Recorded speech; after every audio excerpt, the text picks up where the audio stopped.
Assalamualaikum warahmatullahi wabarakatuh. Berjumpa lagi dengan tutorial TV channel. Kali ini saya akan menjelaskan tentang teks deskripsi. Oke, langsung saja ke pembahasan. Apa itu teks deskripsi?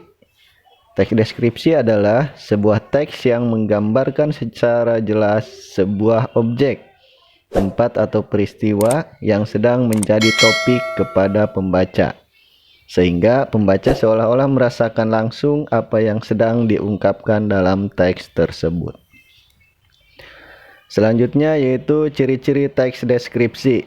Apa saja ciri-ciri teks deskripsi? Yang pertama, melukiskan atau menggambarkan suatu objek seperti benda, suasana tertentu, atau tempat. Yang kedua, penggambaran dilakukan dengan melibatkan panca indera, seperti pendengaran, penglihatan, pengecapan, penciuman, dan perabaan. Yang ketiga, memaparkan ciri fisik dan sifat objek tertentu seperti bentuk, warna, ukuran, dan kepribadian secara rinci dan jelas. Dan yang keempat, banyak ditemukan kata-kata yang maknanya berupa kata sifat atau keadaan. Dan yang kelima, para pembaca dapat merasakan sendiri atau mengalaminya sendiri. Nah, sekarang kita masuk ke struktur teks deskripsi.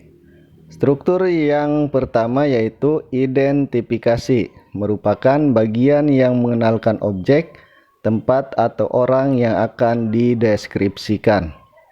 Biasanya di dalam identifikasi berisi ciri umum seperti nama objek, lokasi, ukuran keseluruhan, dan lain sebagainya. Yang kedua, deskripsi bagian. Biasanya memuat gambaran rinci dari objek yang digambarkan. Penggambaran ciri-ciri tersebut memecah bagian-bagian objek secara rinci. Dan struktur yang terakhir adalah penutup. Berisi kesan umum yang didapatkan penulis setelah melihat objek yang telah diamati. Nah, untuk lebih jelasnya, marilah kita sama-sama mencermati struktur teks deskripsi. Di sini saya akan memberikan contoh teks deskripsi dengan judul tongkonan. Coba kita amati bersama-sama di sini. Paragraf pertama ini termasuk dalam struktur teks deskripsi. Identifikasi. Kenapa? Karena di sini membahas nama objek. Objek apa yang dibahas? Yaitu tongkonan, yang merupakan rumah adat masyarakat Toraja, di mana lokasinya ada di pegunungan yang berbatasan dengan Kabupaten Sulawesi Selatan. Dalam paragraf itu pula dijelaskan tentang gambaran umum objek, seperti rumah ini merupakan salah satu ikon suku Toraja selain upacara pemakamannya. Jadi jelas sekali bahwasannya paragraf ini termasuk identifikasi. Ini merupakan paragraf kedua dari teks yang berjudul sama, yaitu tongkonan. Mari kita perhatikan paragraf kedua ini dengan baik-baik. Paragraf kedua ini termasuk dalam struktur teks deskripsi kedua, yaitu deskripsi bagian. Karena bagian-bagian objek yang dideskripsikan dijelaskan secara rinci, mulai bahan kayu yang digunakan, ukuran rumah, kiasan atap rumah yang menghiasi rumah adat tersebut. Sekarang kita masuk di paragraf ketiga. Kita amati baik-baik. Di paragraf ini merupakan bagian dari struktur teks deskripsi yang ketiga, yaitu penutup. Kenapa dikatakan penutup? Karena di paragraf ini berisikan tentang kesan umum yang dikeluarkan oleh penulis setelah mengamati objek yang dideskripsikan. Selanjutnya, saya akan menjelaskan ciri-ciri kebahasaan dalam teks deskripsi. Ciri yang pertama, kalimat berisi penjelasan terperinci untuk membuat objek menjadi konkret. Kalimat penjelas adalah kalimat-kalimat yang isinya merupakan penjelasan, uraian, atau berupa perincian detail tentang kalimat utama suatu paragraf. Di sini saya memberikan contoh kalimat suatu paragraf. Ibuku orang yang sangat baik.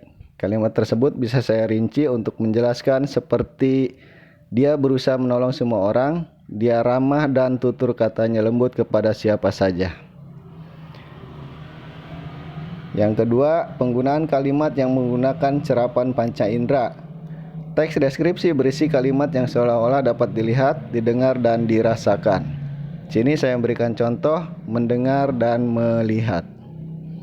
Yang ketiga, menggunakan pilihan kata dengan emosi kuat. Dalam teks deskripsi, kata emosi adalah kata-kata yang digunakan untuk menggambarkan dan mengekspresikan perasaan yang dialami seseorang.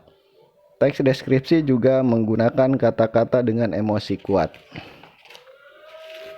Nah, seperti ini contohnya: terpesona, mempesona, elok, cerai-berai, dan tabah.